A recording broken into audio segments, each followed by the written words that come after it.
Peace and blessings, everyone. It's your girl Mocaso. We are here in our Women in the Metaverse space where we open this space every single Monday in order to have mind elevating, mind sharpening conversations where we come together and, as I like to call it, sharpen each other's iron as we have these mind elevating conversations.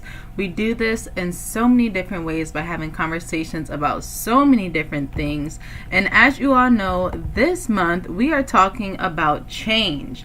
Now, last week we talked about how the economy was changing. Now, I know all of our podcast listeners, I'm so sorry. I did not record it last week, but I did pull the recording off of our social media because we do live stream this at 4 p.m. when we actually meet up.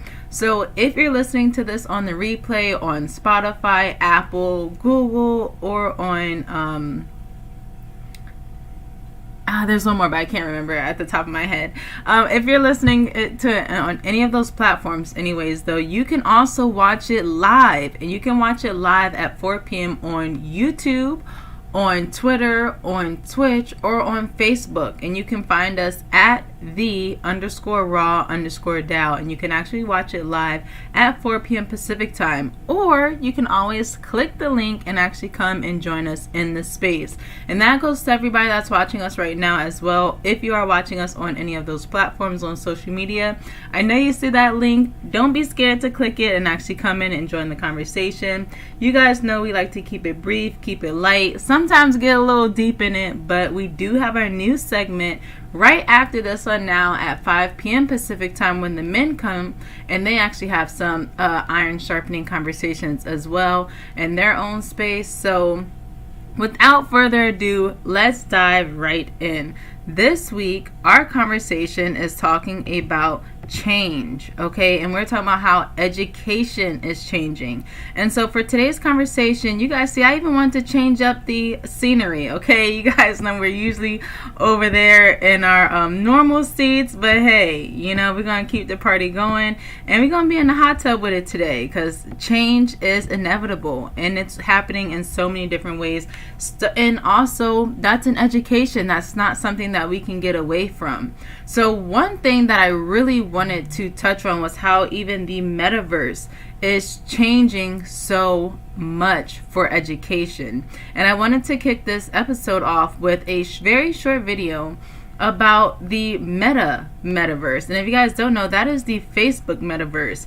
And why that one is so important, because when you talk about the metaverse and how that's evoking change, not only is it changing our economy, like how we talked about last month when it comes to subscriptions and so many other ways, and our jobs and stuff like that, but also the metaverse is going to transform our jobs and our economy and our education and the way we connect and network with each other. So I wanted to play this video, and to get started, because you guys know I like to dive into the title, the index, the table of contents, and all that, and get all those tidbits from everything that these creators are putting out there.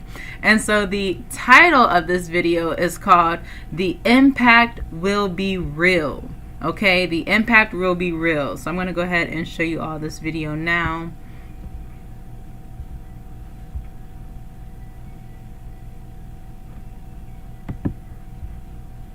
Some people say the metaverse will only be virtual. One day, this lecture hall will be made of code. And though they're virtual students, what they'll learn together is real. A surgeon will be able to practice as many times as needed in the metaverse before laying her hands on a real patient. These students aren't really back in 32 BCE, but they can still watch Mark Antony debate in ancient Rome. The metaverse may be virtual, but the impact will be real. And though they're virtual students, what they'll learn to...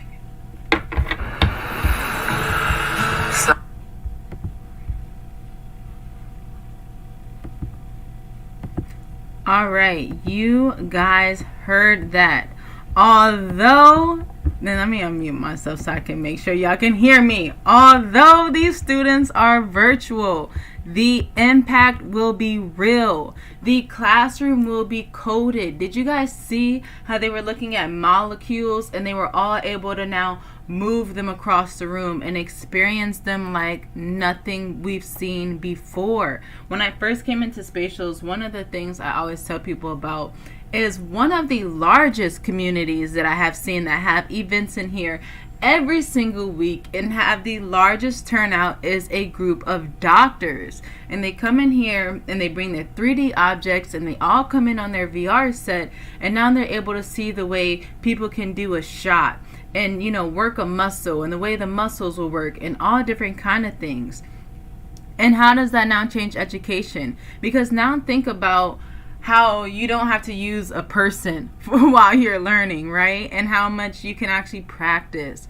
Or again, you're able to now even teach people from all over. Think about maybe if there's somebody in a country that doesn't have those resources. So now they're able to take a workshop from a doctor in another country that does have different resources, and how again we can all start learning so much from each other. And it even goes to even something like, for example, we were in the Valon with Chai yesterday, and she had somebody in there that had alopecia. And we were talking about as simple as being able to use the metaverse for hairstylists to teach other hairstylists how to do certain hairstyles for specific clients, right? Because if you're a hairstylist, maybe you aren't thinking about your clients that suffer from hair loss, but there are clients that suffer from hair loss and they need hairstylists to be educated, and they don't always feel confident to go to hair salons in order to do that. So again, think about how impactful education and the metaverse can change education and help to educate more people, right? I think that's how education is changing, because now we can also learn as simple as YouTube, right? I will say, you guys see me, my avatar right here has natural hair. If in real life I actually have locks that are pretty long, but I've been rocking natural hair for like a good decade. And it started because I wanted to start dyeing my hair, and my mom will always say, you either had to have colored hair or relaxed hair, but you couldn't start mixing the chemicals, right? Which should have been red flags. I should have left it all alone. But at that point, I left the relaxing alone, and I just colored, and I would color my hair, but at that time, there weren't a lot of YouTube videos about how to wear natural hair. I would go crying to my hairstylist saying, I just want to wash my hair and for it to look like how it looks after I wash my hair. Again, but there wasn't a lot of education out there. And it wasn't even a lot of YouTube education out there. And that's why I even brought up this story, because now look at how easy it is to go on YouTube and be able to search anything and watch any kind of video. Back when I started natural hair, that was not a thing. I was still having to Google and make cucumber shampoos or conditioners and do my own braid outs, and it was a learning curve. But think about now even how Google makes things more accessible. Because even if you take it further back, I can say someone like my mom, when she was going through her own hair, she probably didn't even have Google to help her, when she was trying to remedy her hair. And before that, I don't even know what they had before her, what my grandma and them was using. All they could use was go to nanny house on the corner, and she gonna tell you how to get your hair done because she got the hot comb or whatever the case may be, But again, how education is continuing to change for access, for people to get this education and be able to pass it on to others. And so not only when it comes to how education is changing for the world, but I also wanted to take a stab at how education is changing for kids. If you guys seen in last week's conversation, again, Miss Shiva Leela had actually shared this flyer. Let me walk up on it so that you guys can see it. It is in the Discord and also here in this space. So I would encourage you all to actually come and check it out and see what Arizona has to offer for actually homeschooling your kids. But one of the main points that I got when I was actually looking over that document that she sent was, there was this sentence there that said, it's for the parents to take on the responsibility of educating their kids, right? There has to become a point where you stop just passing off the responsibility for everyone else, and you have to take control of educating your kids. Even if you have kids that are not homeschooled and in the public school system, you should still be going over their homework with them. You should still be having that open conversation. We all remember, coming home from school and your parents saying, okay, well, how was school today? What did you learn from school today? And I feel like over time, parents have become a little less and less and less involved in that aspect because things have become a little bit more digital. Again, using my own mother as an example, I remember showing her how to be able to go and actually look at my younger brother, who is actually still in school right now, look at his grades online, right? Because there was such a large gap between she had never used it before when she was in school, and I had used it a little bit when I was in school because that's when they had just started using it. And again, just encouraging her to learn that so that she can still be a part of it, can still understand how she can see what work was missing of her kid, and what the grade was and what is due and how to actually use that, because as parents we still have to be in charge of that education. And that's why I love even that pamphlet that Shiva had passed on about how in Arizona they literally will help provide the resources for you to educate your kids, and there are more school programs. I myself, I homeschool my kid as well, and we have so many different resources that we have used in order to help me even learn how to educate someone, especially a little kid. Like, how do you teach them 1 + 1 = 2, or that these are vowels, and just different things that it's like, how do you actually literally teach somebody that doesn't speak English, or they do speak English but they have no idea what words even are, what this means, right? And these kind of programs actually give you these resources to perfect that. But there are other resources that I've used myself, such as OutSchool. OutSchool is such an amazing application that I've used and I still use to this day, which is they have online classes. And one thing I love about it is that the online classes are for all kind of classes. My son is in piano class, he's in a read aloud class, a math class, a English class, a vowel class. They have classes for drawing, classes for cooking, classes for, right now he's kind of been in pre-K and kindergarten in that realm, but literally a class for every single specific topic, which also makes it great because now there are smaller classes. And don't get me wrong, sometimes there are larger classes where there may be like, I want to say maybe 10 kids is probably the most I've seen on there at once. And that's not even a lot, right? But again, that's the largest class he's had in there, with being able to see other kids on the screen and interact with another teacher that's not myself, but just with me being able to see how he's able to listen to other teachers and use that in my own curriculum to see where he can use improvement. He's not really understanding how to answer questions or to articulate, or again, just using those experiences to see how to even educate our kids, because not only when it comes to the traditional system, we are also educating and preparing our kids to be adults. That is one message that I am always telling parents, which is you are raising an adult. Your kid is only going to be a kid for 18 years, and then at 18 they're going to be classified as an adult, and for the rest of their life they're going to be using everything you've taught them now in order to help them with the remainder of their life. So it's so important, the seeds that we start planting in the youth. And why you guys always see, one of my conversations always go focus on educating the youth and how we educate them, and educating them with these tools, because education is changing and we want to be putting our kids in a great position for the future. So, having them here in the metaverse learning these tools, having them know how to make, 3D objects or use a drone. It was so amazing one of our raw community members that's been with us for a while, her son, actually had a conversation with my husband, and he's getting ready to go to college. So, he's just telling him, what he should be on the lookout for as he's going into college.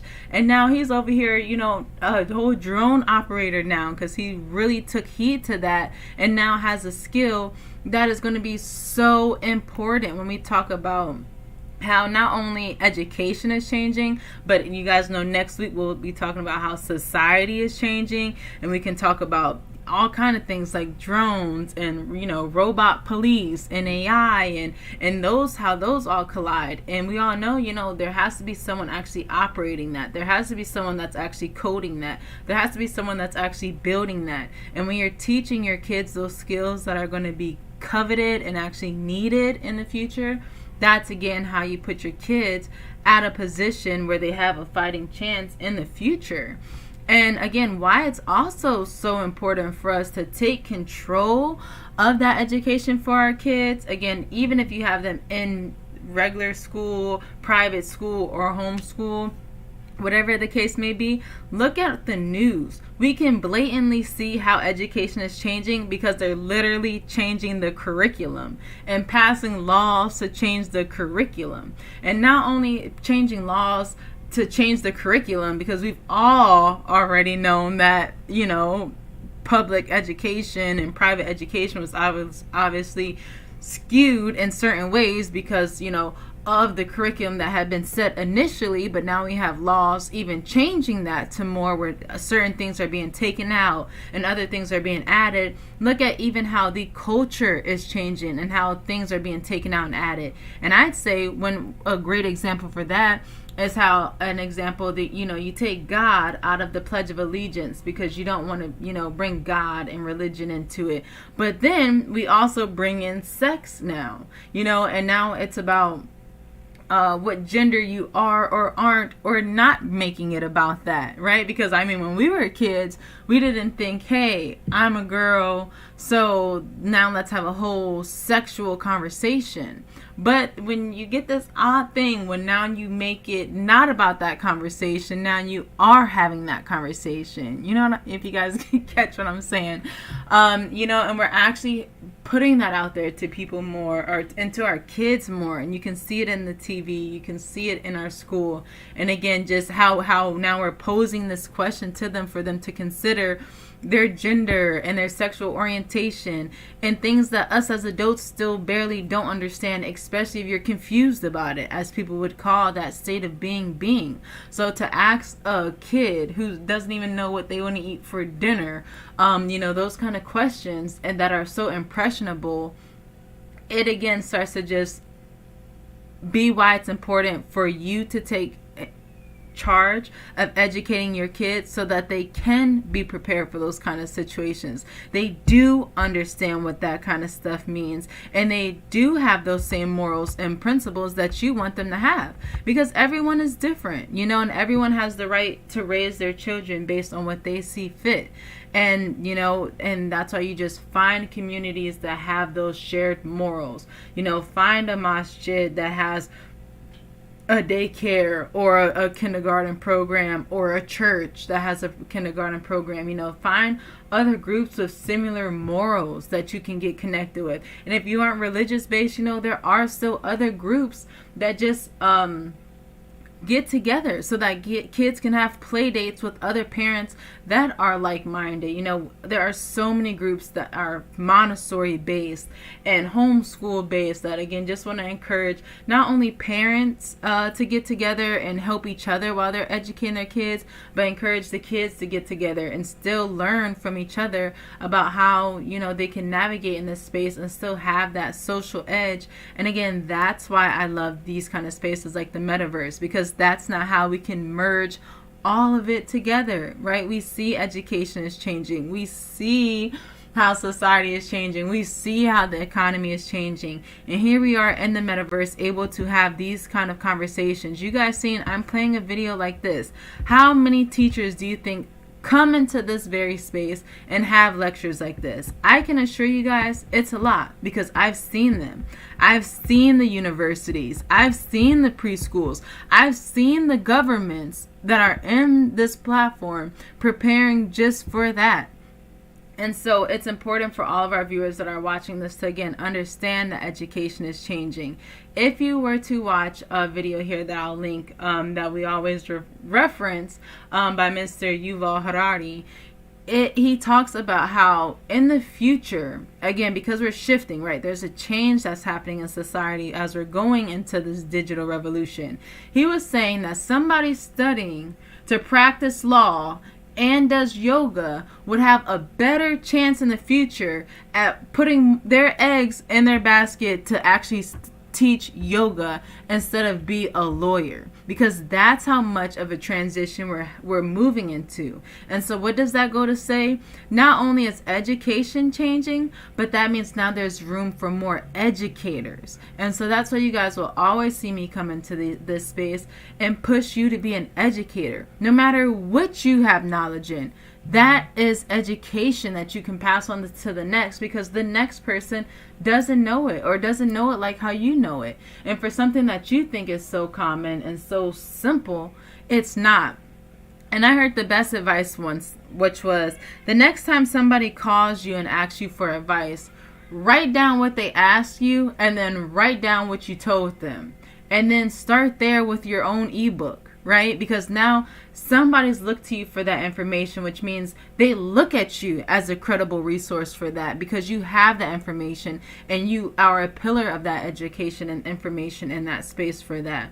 And now it's on you to just give them the resources and package it so that now you can pass it along to many. And again, that can be for kids, that can be for older people, it can be for specific genre or genders or binary or just anything. But it's on you to tap in and see what you have inside of you that you can educate about others and continue to build from there. With that being said, I hope you guys got a nice forkable moment there about how education is changing, about how it's changing for not only our whole society, not only for our kids, but just in general, and how we can be a part of that change by actually being the educators that are changing it as well. You guys see me here in my space. I've got my educational centers.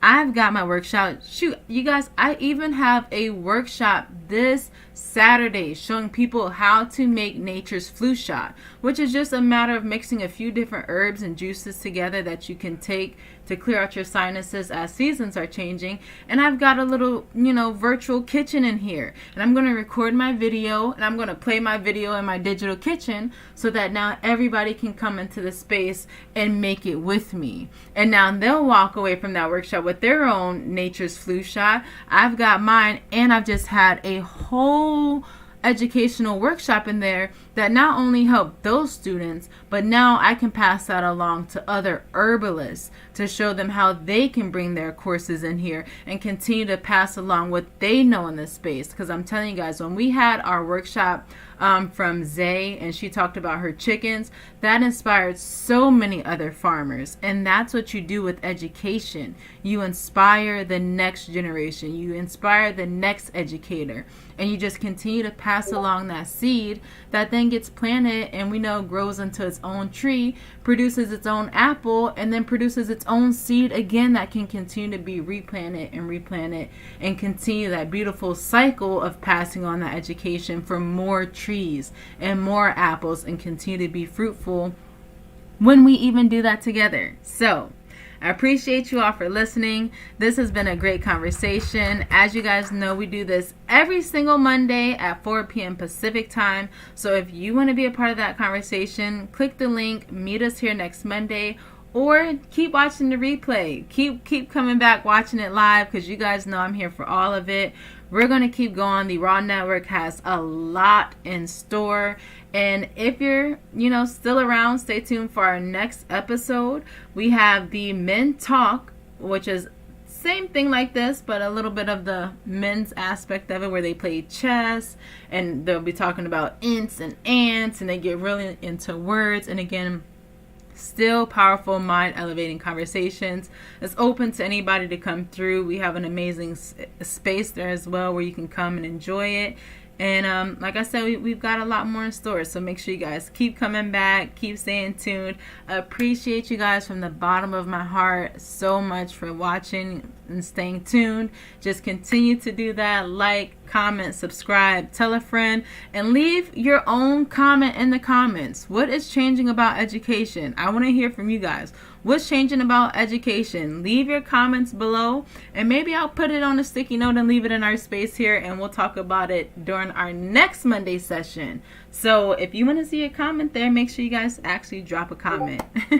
As I've said before, I seriously appreciate you guys for watching. It's been fun. See you guys next week. Peace.